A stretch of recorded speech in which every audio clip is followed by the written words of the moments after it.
right. Good evening, everyone, and welcome to our GDAR dissemination meeting. I'm Marshall Tullereed, the director of the Caribbean Institute for Health Research and one of the researchers who were part of the Jamaica GDAR team.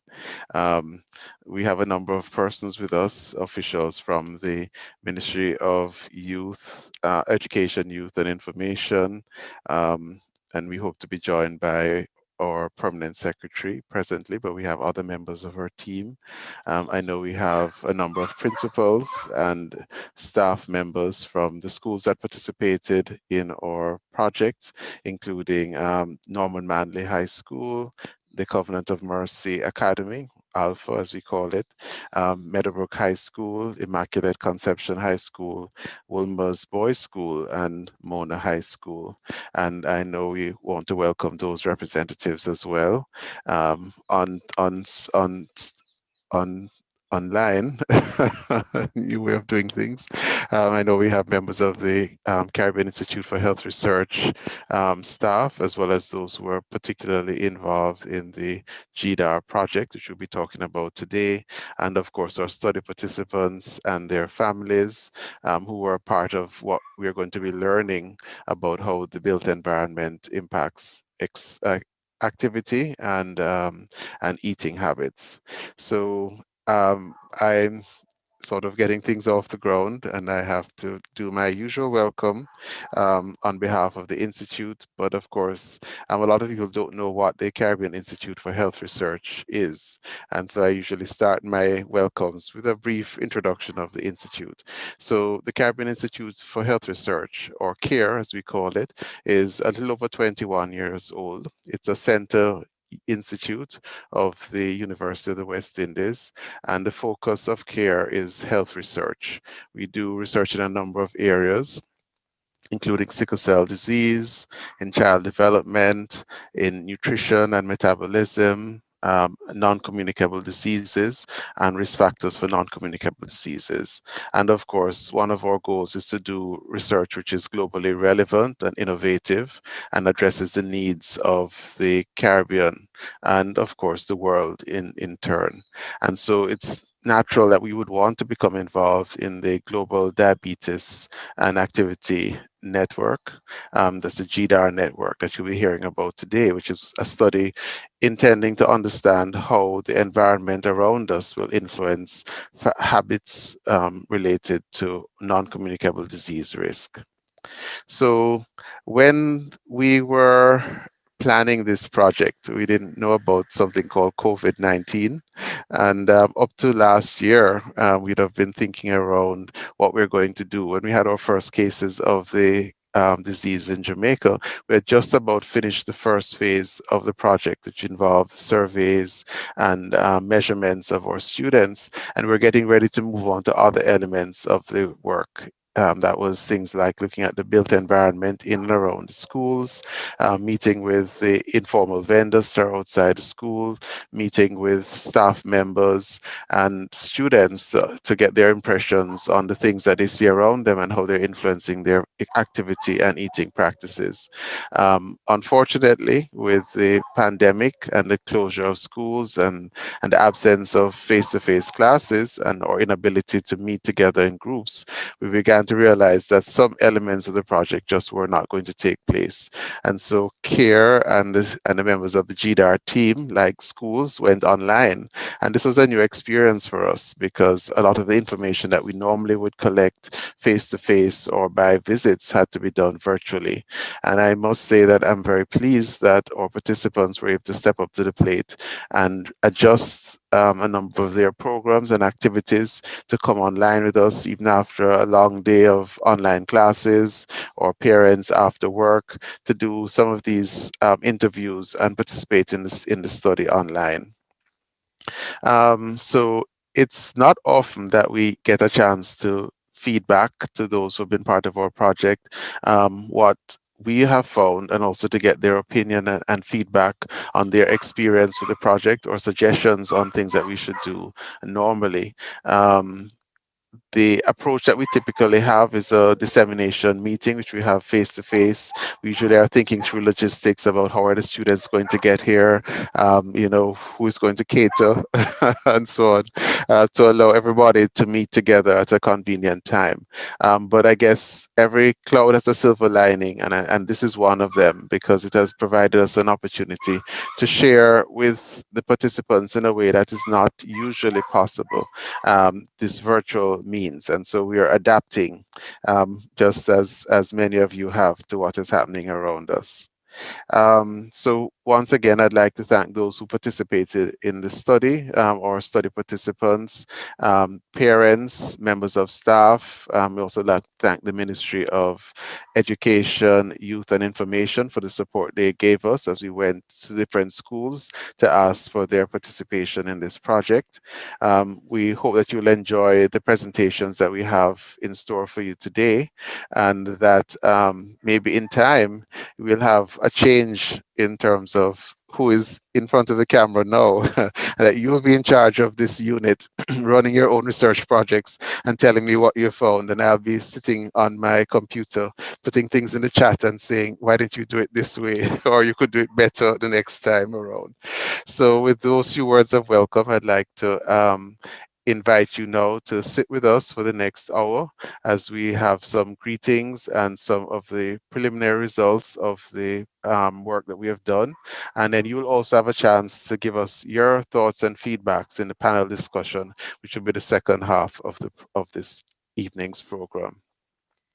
So first of all, we have a couple of greetings. The first we're going to have is from Dr. Tolu Unu, and she is one of the lead investigators for the project from the University of Cambridge. So we'll have her message now.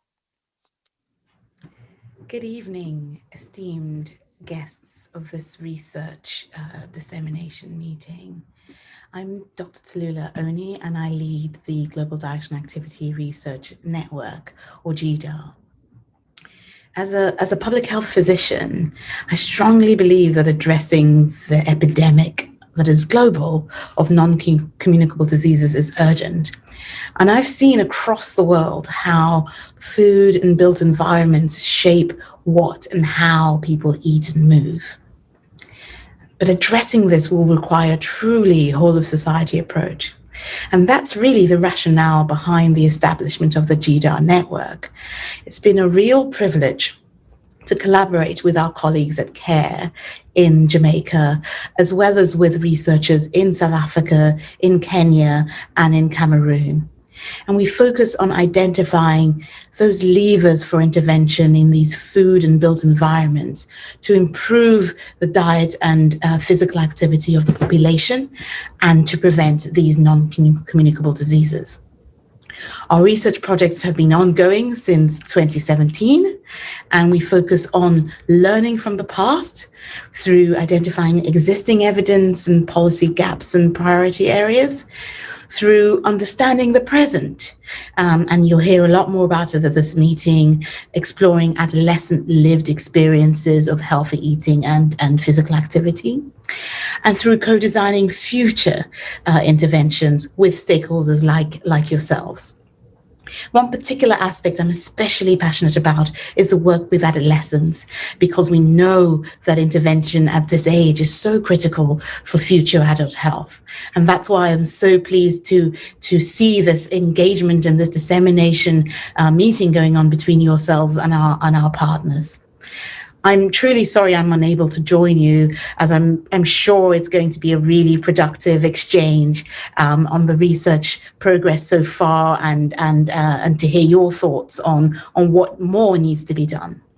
But I do send you my best and greetings from the UK, from Cambridge, and I wish you all the best for a fruitful meeting.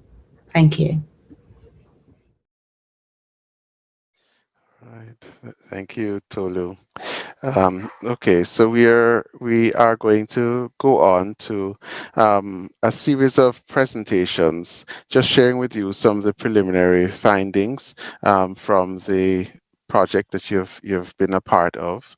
The first presentation is going to come from Dr. Joanne Smith, and she's going to give us an overview of the GDAR project, particularly the element of the project that you were involved with. So I'm going to hand over to Dr. Smith now. Dr. Smith is one of our lecturers and a nutritionist in care in the epidemiology research unit.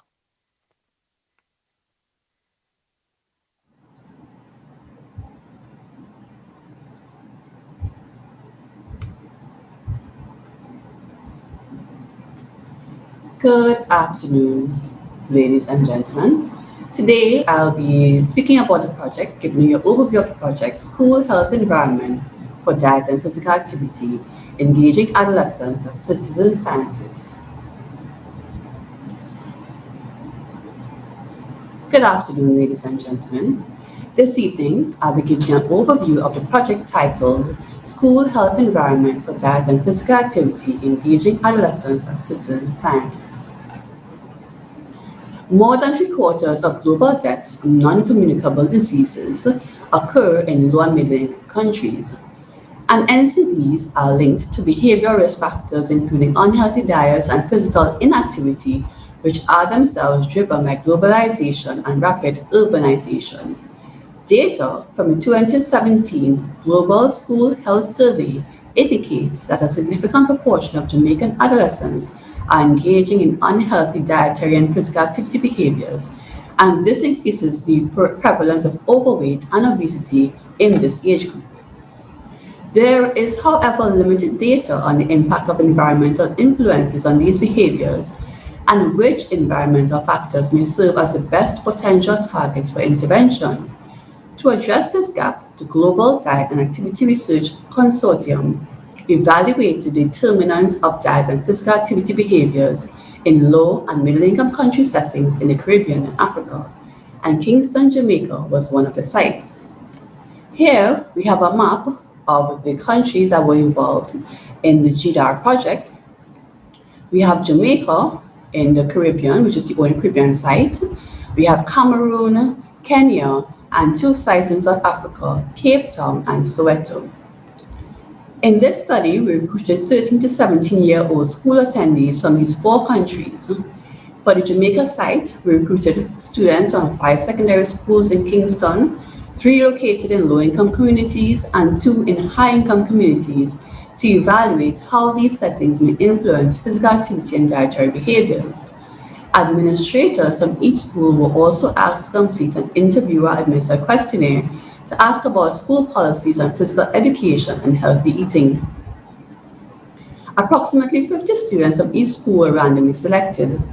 After obtaining parental consent and student assent, the adolescents completed assessments of their home environment, dietary practices and preferences, physical activity behaviors, resiliency, and other lifestyle practices. Height, weight, waist, and hip circumference, and blood pressure were measured for all students. A subset of students were also asked to wear an accelerometer, which is an activity monitor, for 7 days for objective measure of physical activity. In a subsample of 29 students, these were asked to participate in a citizen scientist component, which included capturing data about factors in their home environment and community that they believe influence dietary and physical activity behaviors, and they also completed 2 24-hour food recalls. Telephone interviews also conducted with students and their caregivers to identify factors in their environments that they believe influenced their healthy behaviors, and some students also participated in the virtual focus group discussions. The next 2 presentations describe the preliminary results from the student and school questionnaires, and will be also providing a brief overview of the lived experiences. Thank you.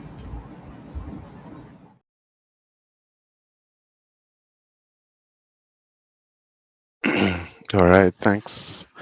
Thanks very much, Dr. Smith. So we will continue after that, just brief introduction to the project with some of the preliminary findings from the study. And the findings are going to be presented in 2 sections. One is what we call the quantitative data, which is where we do measurements and questionnaires.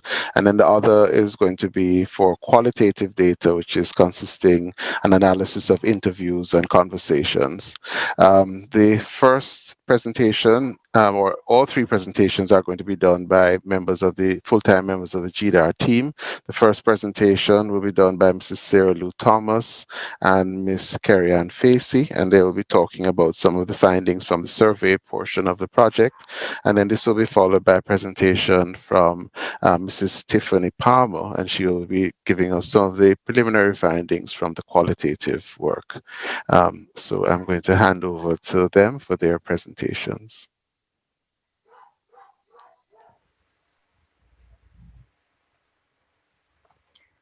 Good evening. Thank you so much for spending this time with us. My name is Sarah Lou Thomas, formerly Sarah Lou Christie, and I'm a research assistant on the GDAR project. This evening, I will share some of the preliminary findings from our research. This first presentation is titled Environmental Factors and Diet and Physical Activity Practices in Jamaican Adolescents. Please use our GDAR email to send us your comments or questions. And do visit the GDAR website to get more information about all the work that is ongoing within the GDAR network. This project was funded by the National Institute for Health Research. So let's get into describing our study findings.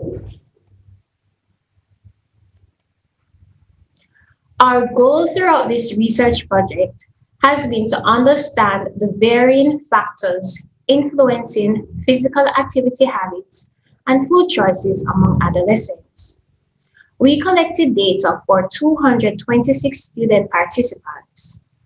Student recruitment took place at 5 schools located in Kingston and St. Andrew, and schools were approached which were situated in low or high income settings. All the data presented here was collected between 2019 and 2020 before the COVID-19 pandemic.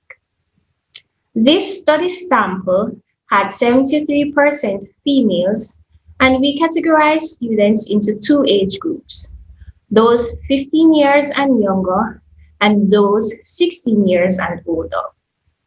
We had 67% of students who were in the younger age group. Student mean age was 14.8 years. After analysis of the anthropometry data, 12% of participants were underweight, 55.3% were normal weight, and 33.2% were overweight or obese. When we compare BMI groupings by sex, 12.2% females were slightly more underweight than males. There were no major differences with the normal weight grouping when comparing males versus females. And for the overweight or obese category, 34.4% were males, while 32.7% were females. We wanted to know whether students were participating in extracurricular activities at their schools. So we asked respondents about those structured sporting activities that school administrators would encourage their students to be involved in. So we are referring to those sporting activities such as basketball, netball, volleyball, and also considering those individual sporting activities such as swimming, tennis, and badminton. 56% of students indicated that they were involved in extracurricular activities at school. We also asked those students to describe their levels of intensity while engaged in activity. Greater numbers of females were engaged in light intensity, moderate intensity, and vigorous intensity when compared to males. And we note that there are disparities in the proportions of females and males in the sample. We also note that a higher number of younger students were involved in extracurricular activities at school. The frequency was 113 younger students to 39 older students. In terms of extracurricular activity engagement at school, 49% of students who reported involvement in any school-based sporting activity indicated spending at least 60 minutes in moderate and vigorous physical activity once per week. We also wanted to know if students participated in private extracurricular activity. These types of activities could involve club or community sports, sports with family members or community members. 33% of adolescents reported being involved in private extracurricular activity. More females described their private physical activity as light intensity. So 17 females to 9 males, while males described their intensity as either moderate or vigorous. And we saw 39 males to 25 females. Younger students participated in more private extracurricular activity than the older age group. And overall, fewer students engaged in private extracurricular activities when compared to activities at school. Similarly, the percent of students engaged in moderate and vigorous physical activity was reduced. 27% of students who reported involvement in any private physical activity indicated spending at least 60 minutes in moderate and vigorous physical activity once per day. So some of the key points regarding physical activity are 56% of students engaged in school activity, while only 33% were engaged in private physical activity. Therefore, the school environment provides more opportunity for adolescent engagement in physical activity. More males were involved in private physical activity than females, and we saw 48 males versus 42 females. And we also saw that younger students tended to be more involved in school and also private physical activity. So we must strategize on how we can encourage more female students as well as older adolescents to be more involved in physical activity. According to the World Health Organization, 81% of adolescents do not get enough physical activity. Changing transport patterns have great influence on adolescents' involvement in physical activity. Active and passive transportation to and from school was another valuable construct we wanted to examine. The main mode of active transport was walking. However, there was one report of cycling as well as walking to and from school. The minimum time spent walking was 8 minutes, while the maximum time was 195 minutes. Please bear in mind that the modes of transport to and from school are not always exclusive, meaning that adolescents may walk some distance during their journey, for example, to a bus stop, and use a different mode of transport, for example, a public bus or taxi to complete their journey. For passive transport, the most common forms of transit were via private car, public bus, and public taxi. And the average maximum time spent using these modes of transport was 6.6 hours. So basically, a lot of time is spent just traveling to and from school. We also wanted to look at some sedentary behaviors, since it is recognized as another factor influencing adolescents' engagement in physical activity. Respondents told us the number of hours they spent watching TV or DVD, and the hours ranged from 0 to 5 hours. During weekdays, 27% of females reported not watching television or DVDs. On weekends, 31% of males and 33.3% of females said they watched 5 hours of TV or DVDs. The hours for browsing the internet, example, time spent watching YouTube or being on Snapchat or TikTok, was also ranged from 0 to 5 hours.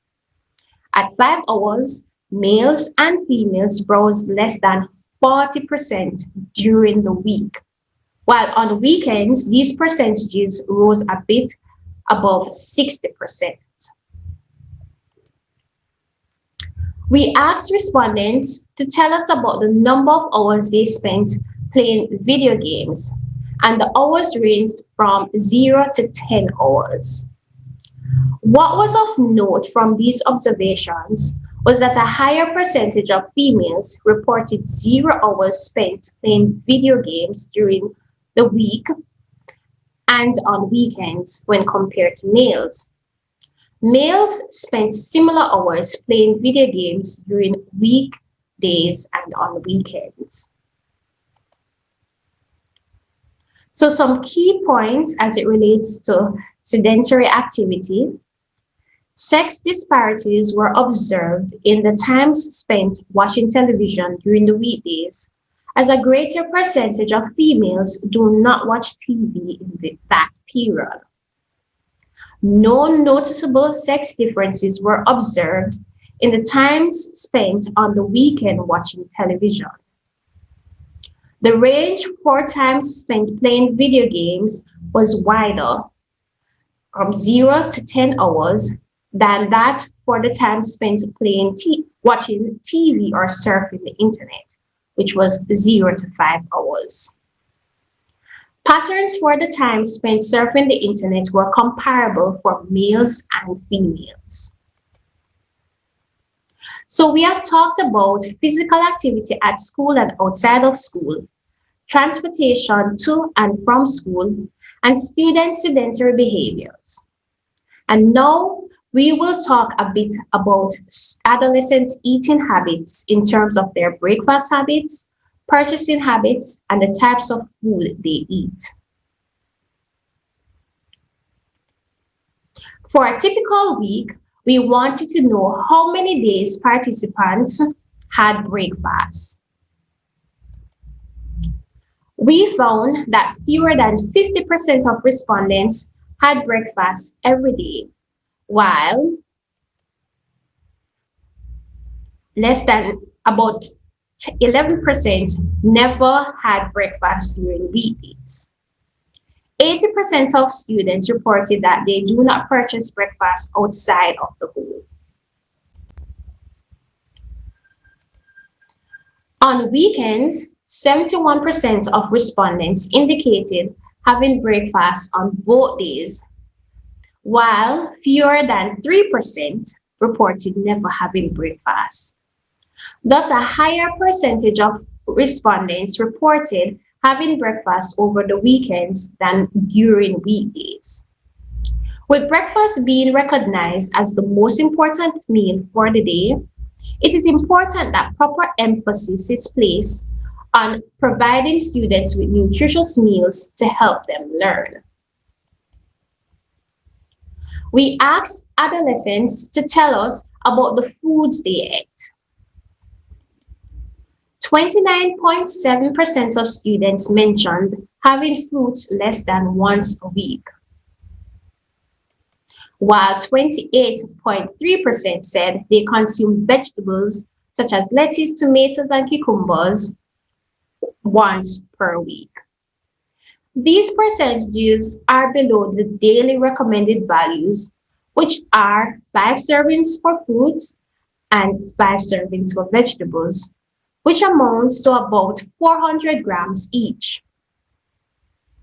According to this standard, students eating fruits and vegetables every day more than once a day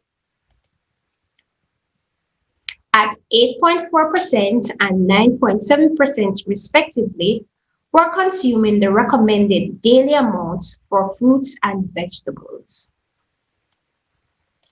What is important to note too is that 27.9% of students reported having a sugar-sweetened beverage 2 to 4 times a week, while 19.5% were consuming snacks such as potato chips, fries, and baked goods. Thus, it is important when discussing adolescent eating practices that we put in place greater measures to drive them making better choices as it relates to their diet.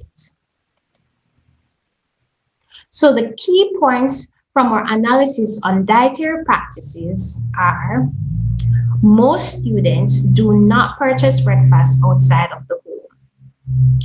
Only a small percentage of students do not eat breakfast. But we note that the greater percentage of those eating breakfast occurs over the weekends rather than during the weekdays. And although a small percentage of students never eat fruits or vegetables, it is noted that their diets could be improved so that the recommended guidelines are met. Thank you for listening.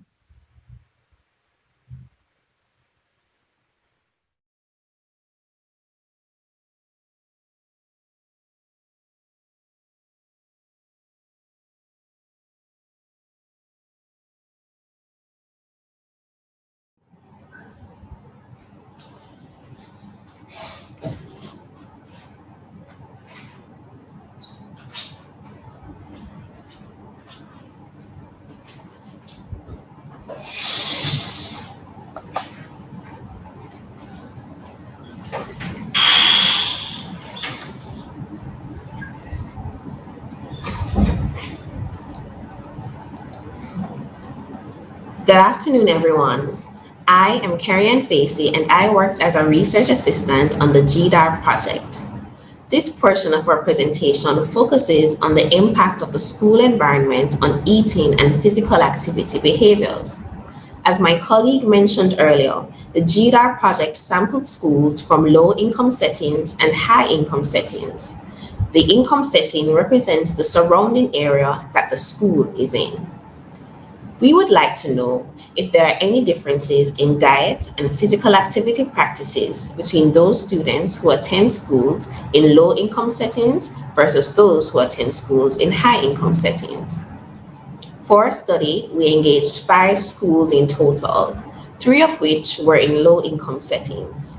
From the 226 participants analyzed, 60% attended schools in low-income settings. We would like to focus on the differences that were observed, if any, relating to physical activity practices. We will first examine extracurricular activity engagement at school, which, if you recall, includes structured sporting activities by the school and may be team-based or an individual-based sport. From the 135 students sampled from low-income setting schools, 60% reported being involved in an extracurricular activity. And from the 91 students sampled from high-income setting schools, 40% reported being involved in an extracurricular activity. Of particular importance is not only recognizing the percentage of students participating in extracurriculars, but we would like to know how many engage in at least 1 hour of moderate to vigorous physical activity per week.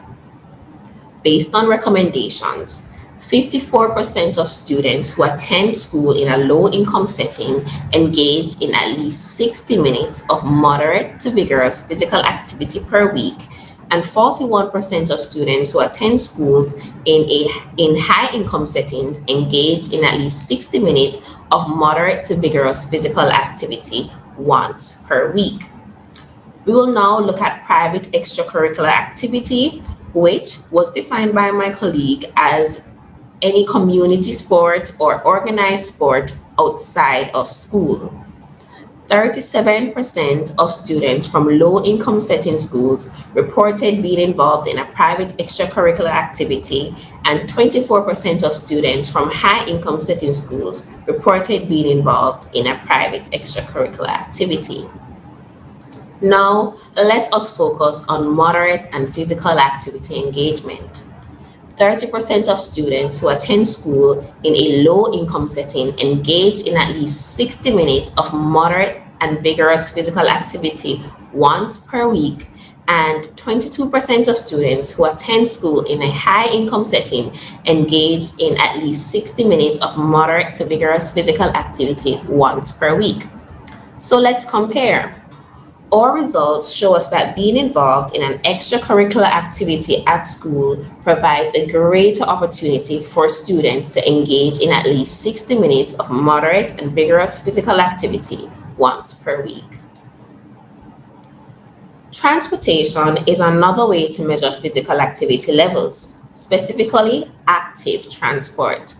Active transport consists mainly of walking, and our study includes one student who reported cycling to school.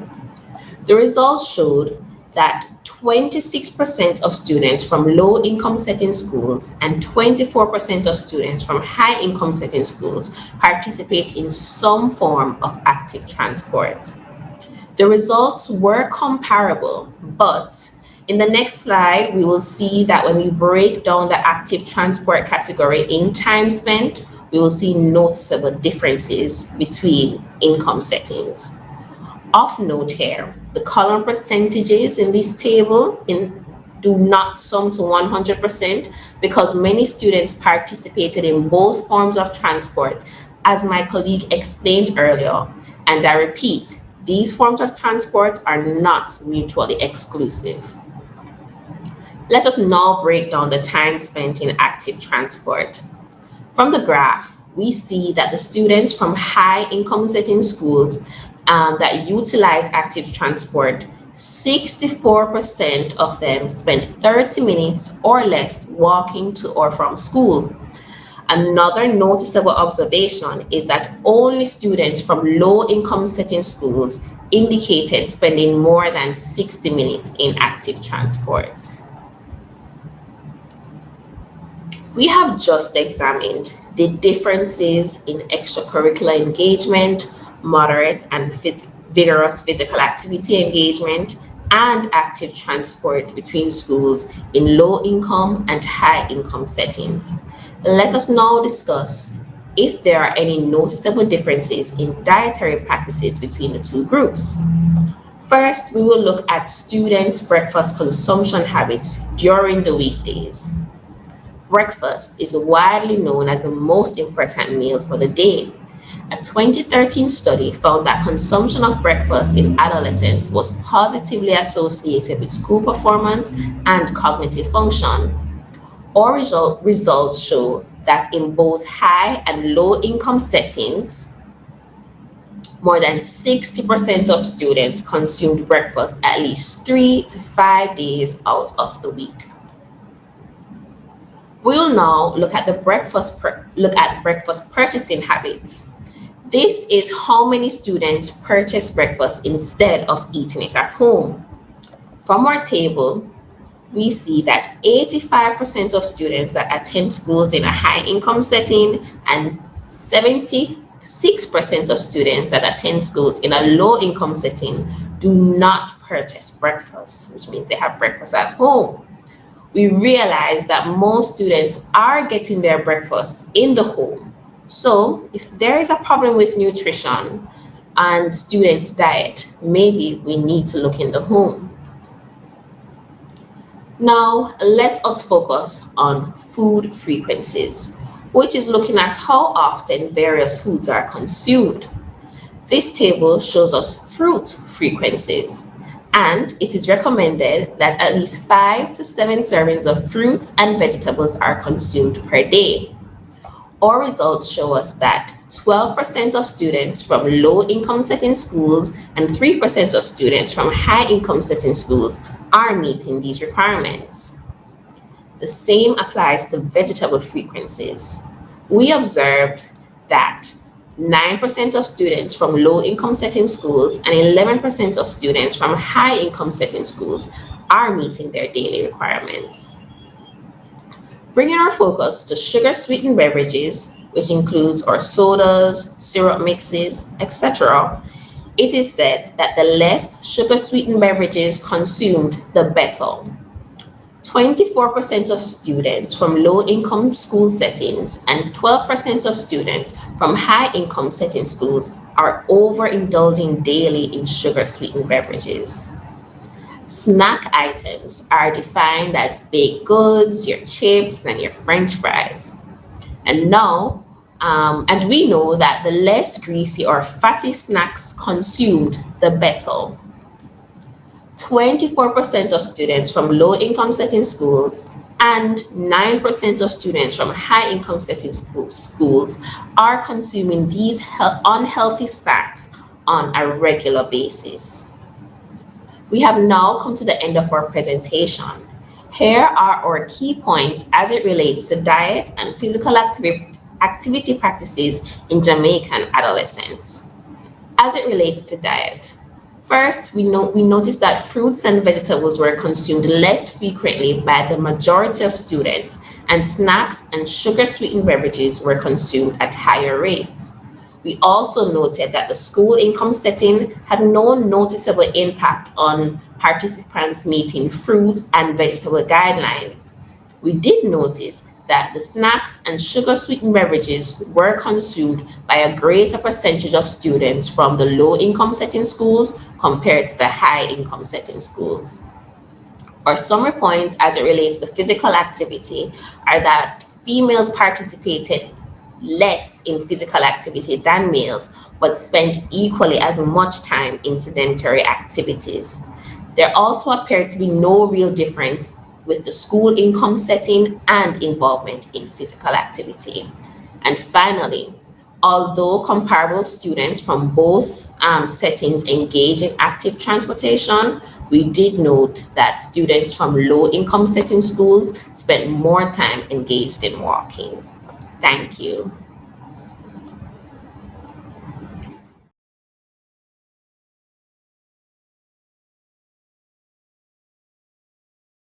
Good evening, everyone. My name is Tiffany Palmer, and I'm part of the GDAR team in Jamaica. And I'm so happy to be part of this meeting today. And I'm just going to be sharing a bit with you about lived experiences in research.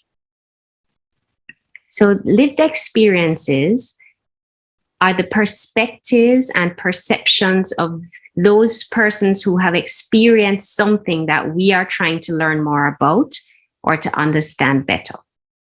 And so in GDAR, we're interested in learning more about physical activity and dietary practices among adolescents from the perspective of the adolescent. So in terms of aspects of lived experiences that we're interested in what are the adolescents' experiences? What are they experiencing? How do they experience these things? And we're also interested in the contexts or situations that may influence their experiences. So in GDAR, we recognize that the adolescents have varying contexts and situations. So we're interested in learning about the adolescents' experiences within a school environment. They go to different schools, and these schools are located in different communities. We're interested in the adolescents' lived experiences within their household, and similarly, their experiences within their neighborhoods. So how did we look at lived experiences in our research project? We conducted interviews, one-on-one interviews with some adolescents, as well as focus group discussions with small groups. So we were able to hear the voice of the adolescent. We also had interviews with a primary caregiver of some adolescents. So we got that perspective, the experiences of someone else in the adolescent's household. And some adolescents also took photos and attached to these photos created some journal entries in which they reflected on physical activity and dietary practices and the things in their environment that influence these behaviors. So why look at lived experiences? We're able to learn from those with firsthand knowledge of the situation or experience. And we also get an understanding of what it is like for persons. So rather than relying solely on research and knowledge that already exists, or the typical ways that we tend to understand things like physical activity and dietary practices and what influences them, or instead of relying solely on the researcher's perception of what the adolescents may be experiencing, we get the adolescents' perspective on what it is like for them. It also helps us to ensure that research informs interventions and strategies that are tailored for specific groups based on real life experiences. So that's the bit that I wanted to share with you today on lived experiences. Thank you for listening.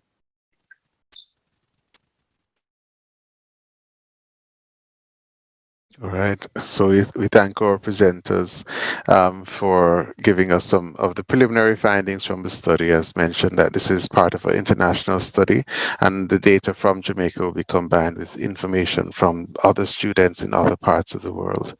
We're going to have some student experiences next, and I, at this time, would like to acknowledge the presence of our Chief Education Officer, working too much in health, Chief Education Officer, and I'll ask her to bring greetings as soon as the student presentations have been completed.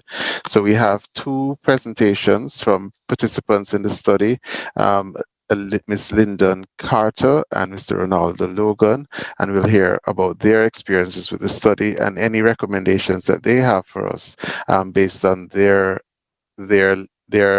opinions and experiences. I'm using that word too often when it comes to the environment and things that they do and eat. Working with the Caribbean Institute for Health and Research has been amazing. Not only did I learn new things from them, but I was also made aware of my health and my lifestyle practices and how to improve on them and what I was doing. For the government, there's only so much I honestly believe they can do to impact a person's health and their choices regarding their health. However, they could implement bills and acts um, that put a raise in certain foods in supermarkets to discourage the pockets of consumers from buying them. They could also just keep on pushing Jamaica Move program and other programs such as it. That's the only thing I see that the government should do. And like I said, my experience with the team has been amazing. Thank you. I'd like to say that when the project coordinators was at my school, I was very nervous but very curious at the same time. And to my surprise, this project was very interactive. I gained a lot of knowledge, and I felt like after the project was complete that it would benefit a lot of persons, because I know that a lot of persons don't know about eating healthy and about all those stuff, nutritional facts and stuff. So me being in the project and participating, I just felt honored to be a part of something bigger and having a purpose, and I'm just glad that I took part in it. Okay. Okay, all right. Thanks very much, participants. So at this point, I'm actually going to call on Dr. Troop to bring a few words of greeting on behalf of the Ministry of Education, Youth and Information before we move into our panel discussion and take some questions that you may have based on the findings that were presented earlier. Dr. Troop.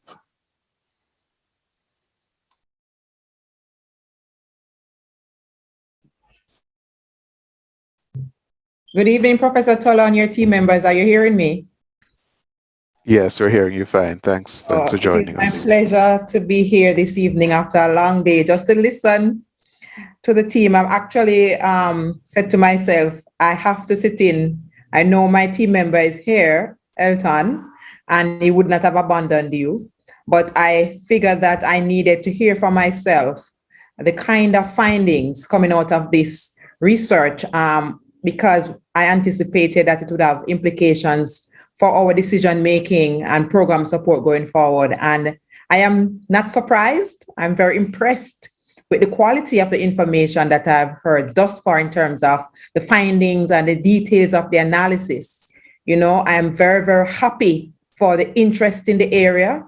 And I can assure you that the Ministry of Education will definitely benefit from this information with respect to how we will implement our physical education going forward. The research has shown that the school environment is the best place to maximize the physical activity of our boys and girls. And so we have a wonderful opportunity at the Ministry of Education to see to the physical and healthy lifestyle of our boys and girls, because that's where predominantly it is happening.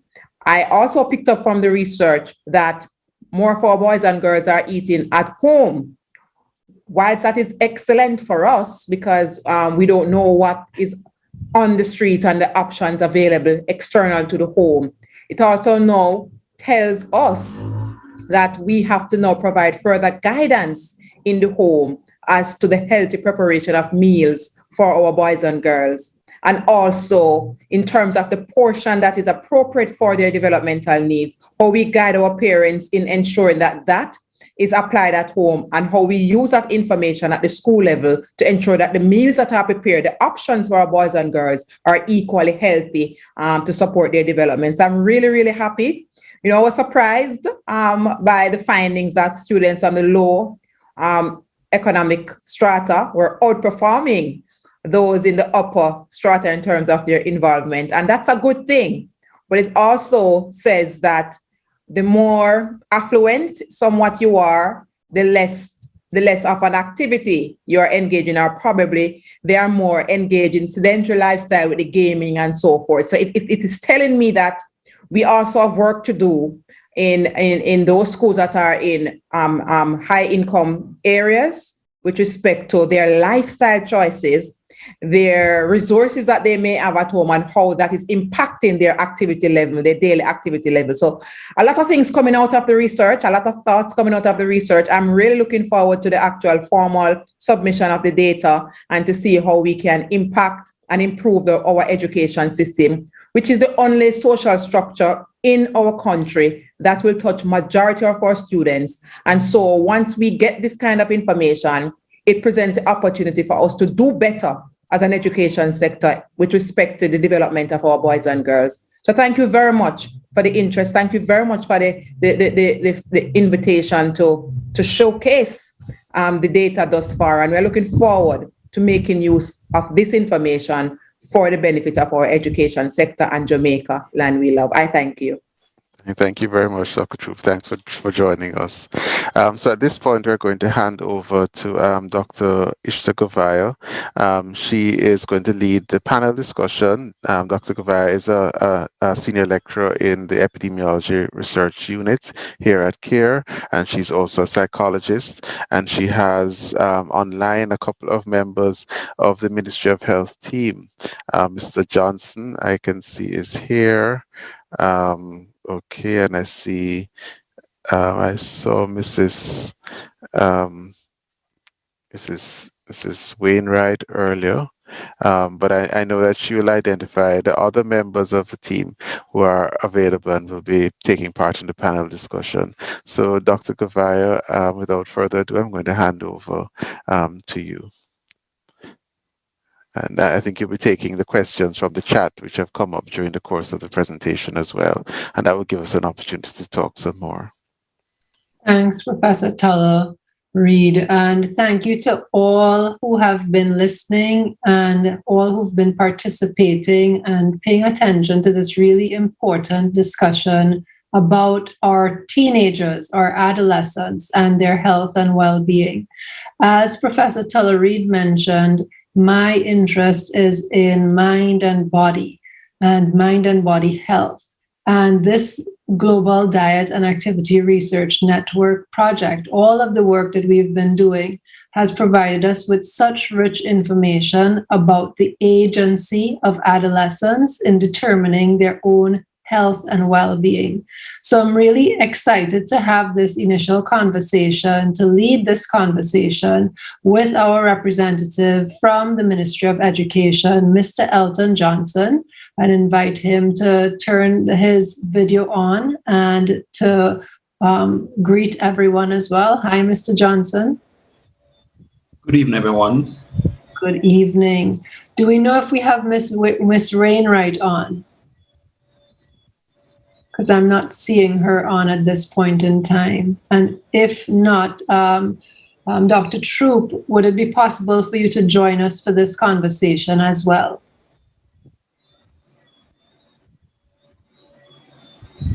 Definitely, I'm here to support. Lovely.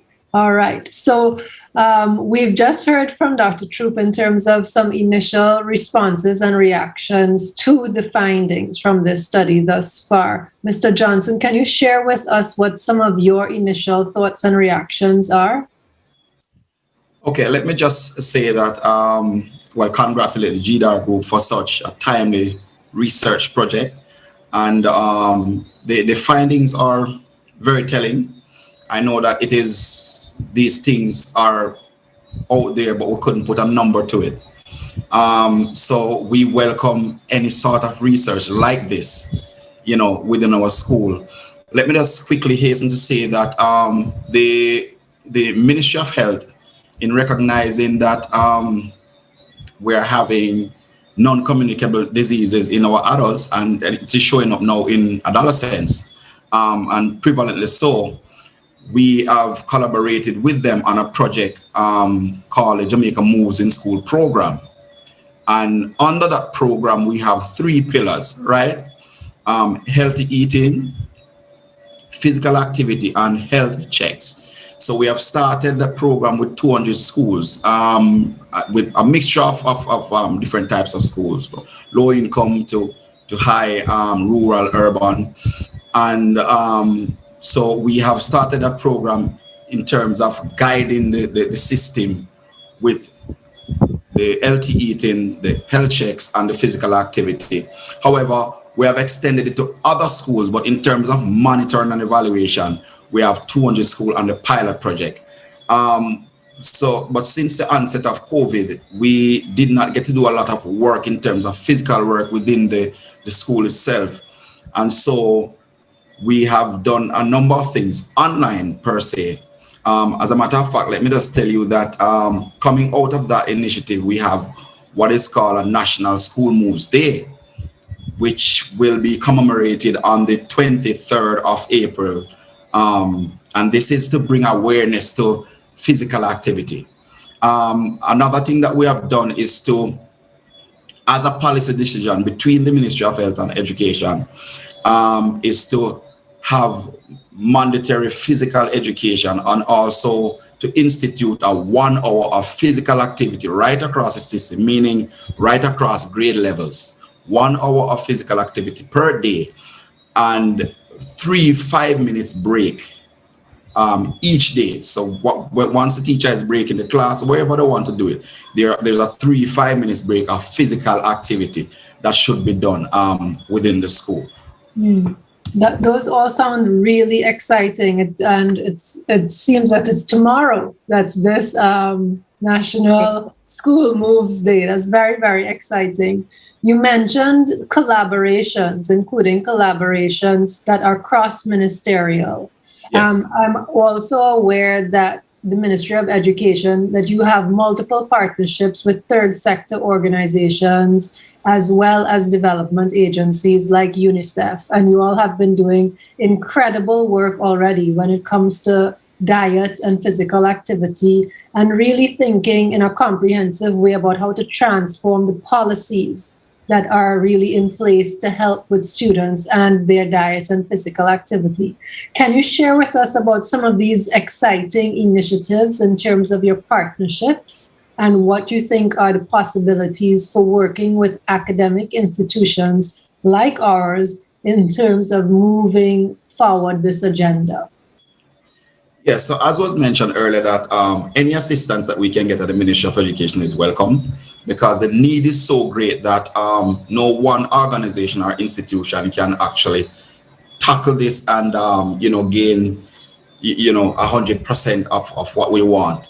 And so we have been working with UNICEF and a number of non-government organizations to bring awareness to the importance of physical activity, healthy eating, and also to have your checks done on a regular basis, because we know that in these areas we're quite lacking where the students are concerned.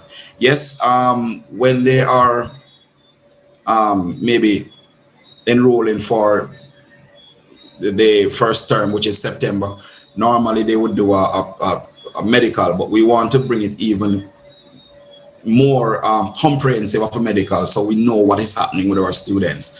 I am a physical education practitioner, so that is, I'm very excited when I hear things like these happening. And so my interest really is to have all of our youngsters, our children, participating in physical activity. When I hear that 56% of your participants are active, then it sends alarm bells in my head, because I really wanted to hear a higher number of our youngsters involved in physical activity. But yes, we have a number of non-government organizations working with in different areas. They are the focus maybe on different things as well. Some are looking at the healthy eating habit, whilst some are more focused on the development of our youngsters in terms of getting involved in physical activity. Yeah, those are, again, very encouraging to hear. And as you mentioned, there are some findings from the data that do ring alarm bells for us, because particularly with the context of COVID, we know that there's a lot more sedentary types of behaviors. We've heard from the stories of the adolescents themselves and their caregivers, the disruptions and the changes, for example, in their sleep routines, and how these changes in their sleep routines have ripple effects in terms of both their eating habits and their physical activity habits. We've also learned from them about how the restrictions in terms of movement have had severe repercussions for them in terms of their physical activity that they are used to getting in the school context. So many of them are no longer, during this period of COVID, getting that type of physical activity. Can we speak a little bit more, and Dr. Trope, if I can hear from you about this in terms of initiatives, particularly in the context of the digital divide, of what initiatives are in place to reach adolescents where they are, particularly during this COVID period. Okay, so following up from what Elton just said, we had to also pivot in terms of how we offer our curriculum. From your data, you would have picked up that majority of the physical activity really is happening in school. And during this time with the pandemic, we are not physically in school, so that would have impacted how the program would have been implemented or should have been implemented. But nonetheless, the team has migrated to the virtual space. And so we would have seen a lot of creative activities taking place in terms of physical activities online. So we would have seen classes, and I have visited a few of those virtually, where students are in their virtual classroom being led by a videotape on YouTube, getting them involved in physical activities. So the PE class is really following an aerobic program from a YouTube video, and the teacher is there asking them how they feel, walking them through the deep breathing. Granted, you know, you're not seeing everybody, so we may not know that 100% of the students are following, but that's what the remote experience is like. You can guarantee that everybody is doing what, are fully engaged in any of the activities. But we would have seen where our teachers would have used their creativity in that regard. So some of our students are definitely engaged. A part of how we designed the integrated timetable for the different modalities. So learning is being done through online, through television, through radio, and learning kits.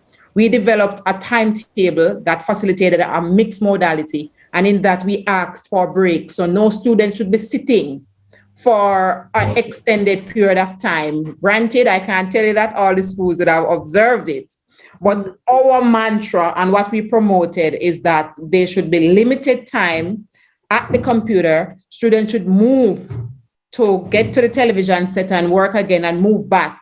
In addition to that, we would have asked our teachers to engage our students in a lot of warm-up and treasure hunt activities as part of the inspiration going into the lesson. So our student would be sent for an item into the house and to come back and to explain and to connect it to the lesson. So those are some of the principles and some of the creativity that we would have encouraged during this time. As we know, everybody is adapting and changing and trying to cope with this new learning environment. But we continue to promote. And as Elton says, we are looking forward to our national Jamaica Moves Day. And we would have sent out that information via our bulletins. And our officers are following up with our teachers to make sure that that 10 to 5 minutes of movement must be done on Friday for everybody as we continue to promote healthy lifestyle. Yes, it just really reiterates to us the key significance that the school as a location plays in terms of fostering the healthy diet and the physical activity. Students spoke to us about how they gathered information about what is healthy eating and what is appropriate physical activity, and their confusion sometimes between physical activity versus exercise too. Yeah. And we were really struck by how many students in the qualitative work in particular spoke about the influence of their teachers in terms of the teachers modeling for them how to take care of themselves and what type of exercises to do and what types of things to eat. And those types of interactions happen outside of a typical classroom setting. It's the conversations in the hallway. It's the after school activities, the before school interactions as well. So the pandemic really seems to have highlighted the crucial role that schools play. Yes. And I just want to add to what Elton said. In addition to the partnership with UNICEF, we actually partnered some time ago with the World Bank, and through that partnership, we were able to implement our health and family life education program. And we have a curriculum, and our schools are supported by health and family life educators. And in that program, there's a complete module on healthy lifestyle and physical activity. And so as part of the curriculum opportunity to teach skills and choices. So you talk about students' agency in improving their life choices and what they do, what they take into their body and so forth. So that curriculum seeks to facilitate that. So it's a skill-based curriculum, and there's an entire module focused on healthy lifestyle and healthy eating. So that's another part of the enablement that we have in the system. And we actually partnered with a company, an organization called EduSport. I remember that one, Elton, out in Region 5. And they work with us to provide teachers in primary schools. So they were way ahead of the government in ensuring that there's trained teachers in our primary school to provide physical activity for our boys and girls through our physical education program before we started at a national level to roll this out during our cluster approach that we use. So we actually did also benefit from that partnership. Yes, quite so. That program in Region 5, out of that, we learned that we can do cluster-based teaching where one physical education teacher can serve maybe 2 or 3 schools. Also with the Jamaica Moves program, where the healthy eating aspect is concerned, coming out of that, we have done some regulation in terms of what is to be sold in the schools. So for example, the sugary beverages, those were regulated, and now the schools are on board with us, in terms of what the students consume. Also in that program, we saw where the schools now adopt what they call fruit or water day. So there's strictly a day where it's just fruits that is served to the students, or for that day it's water. No juice for that day. Yes. No syrup. No syrup. One of the things that we've seen from the data too are some signals of what we see happening in later life, which is this disparity between men and women in their health outcomes, and particularly in terms of help-seeking behavior and going to, for example, look for social care or services. We know that there is a much higher endorsement of those types of practices by women than men later on in life. We know that men later as they progress into adulthood and throughout, are more hesitant to interact with formal systems of care. So can you talk about any practices, any policies that you have in place, any programs that you have in place that are paying attention to the differences and different approaches that might be necessary in terms of really fostering practices between differently for boys and girls, but in a way that's sensitive to these disparities that we end up seeing later on? I don't know if Elton, you can speak to anything from your activities.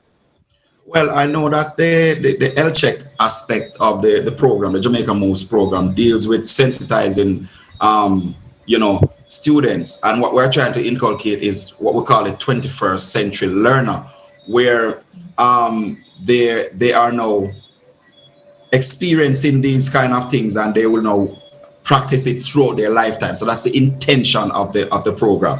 And so the program doesn't separate boys from girls, right?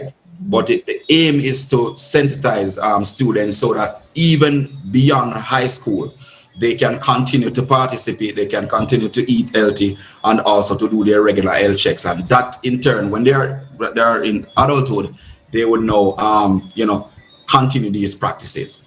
Right. Okay. And in our health and family life education program, they would have areas that focus on making health appropriate lifestyle choices, health-seeking behavior, and so forth. But as Elton said, not necessarily from a gender perspective, but more so from a developmental. So we just focus on teaching these regardless of gender. But I now see from your research that perhaps some more work needs to go into how we focus on our boys some more. And not just in this area, but in other areas of learning, we do have to focus on some differentiation as it relates to the gender variable impacting our boys and girls and the choices that they make and their own agency as individuals supporting their health and lifestyle. Yeah, because the disparities start to become very glaring as they get older.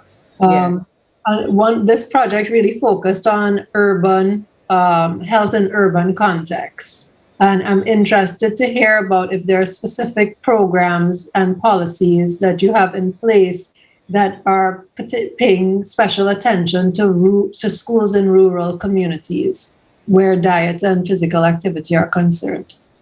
Well, not specifically in terms of the rural-urban phenomenon. What we do is generally across the board.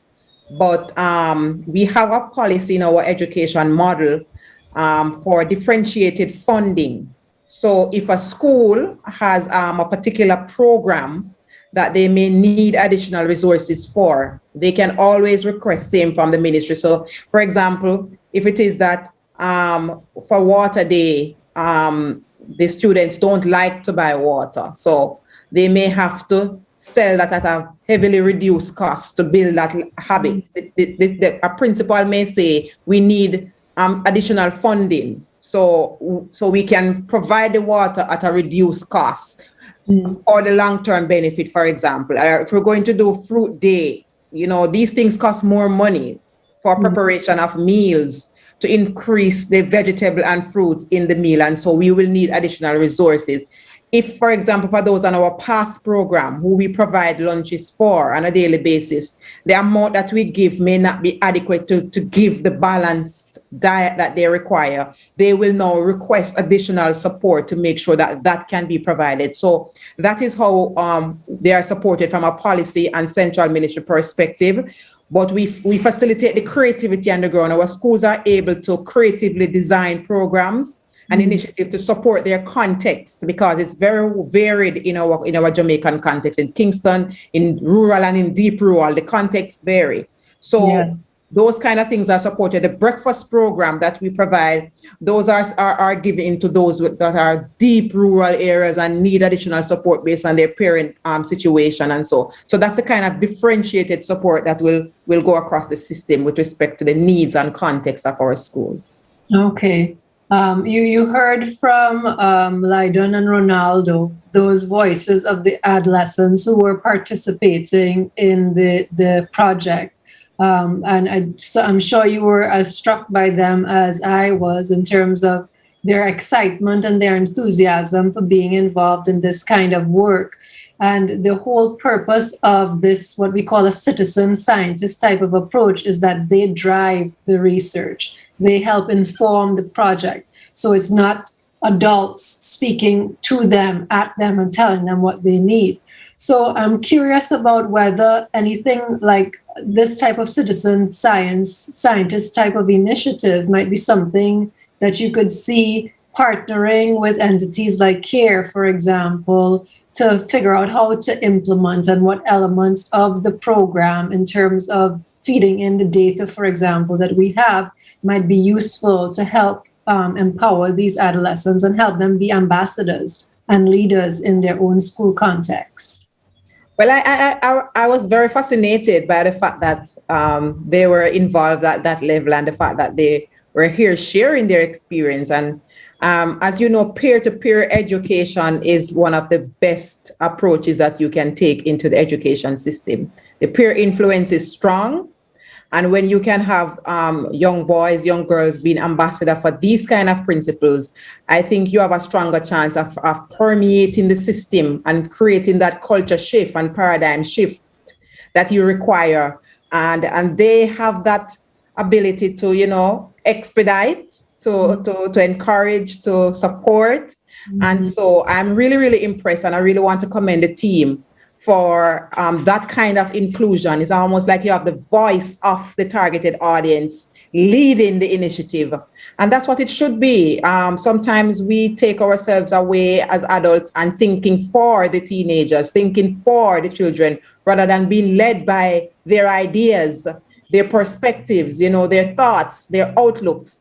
And I think it's a wonderful methodology that you have that is definitely something that we could replicate, because we have seen it in other areas. When we talk about youth advocacy through our student leaders, we see the kind of impact they have as prefects, as student council presidents, advocating. So replicating that in this kind of discipline is something that we know would have tremendous value for the success of an initiative of this nature. Yeah, and I know that Mr. Johnson, you've been a youth ambassador just recently, since you're still a youth, and I can just anticipate you really incorporating this type of approach in terms of the work that you're already doing with physical activity and that type of education. I'm looking forward to the collaboration. Okay, wonderful. I'm going to hand over to Professor Tuller Reid for any final questions that he may have and to wrap us up. And I want to thank you both for your engagement, for your excitement about this work, and we really are looking forward to collaborating with you moving forward. Thank you. Thank you for having us. All right. Thanks very much, Dr. Kovai, and thanks again for your panelists. I mean, that was a very vigorous discussion. And in fact, any questions I had were answered in the session that you had. So I'm actually quite pleased. So at this point, we've come to the end of the program. I'm going to invite Mrs. Natalie Guthrie Dixon, one of our biostatisticians here at CARE, to give the vote of thanks and then bring this evening to a close. I'm going to sign off and hand over to you now, Natalie. Good evening, everyone. I now have the pleasure to give the vote of thanks, and that's thanks to those who were instrumental in bringing us to this point, the point where we have our first national public discourse about the findings related to Work Package 2 of the GDAR project.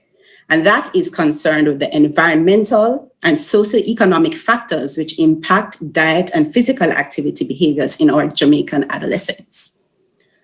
On considering the planning stages for this project, we must first extend thanks to the National Institute for Health Research, the NIHR, our funders, because as we all know, nothing can be achieved without financial resources. We also extend thanks to our PIs and co-investigators from the GDAR team at all the sites, as they encouraged us to participate and collaborate on this important global research initiative. For the implementation stage of this project, there are so many people on the ground that we need to thank. Firstly, without all our stakeholders affiliated to our schools, we would not have been able to successfully conduct our research activities. So thanks to the students, the parents, the caregivers, the teachers, the principals, and all other members of the school administration. Secondly, we thank our stakeholders from the Ministry of Education, Youth and Information. As collaboration with persons from the various units, such as the Health and Family Life Education Unit, the Physical Education Unit, and the School Feeding Units, that was crucial in trying to align our research objectives to those of the nation, so that we can make the decisions that are important for our nation. Last but not least, we thank our stakeholders from CARE, because our research assistants, our co-investigators, without their input, we wouldn't be able to sustain the research agenda.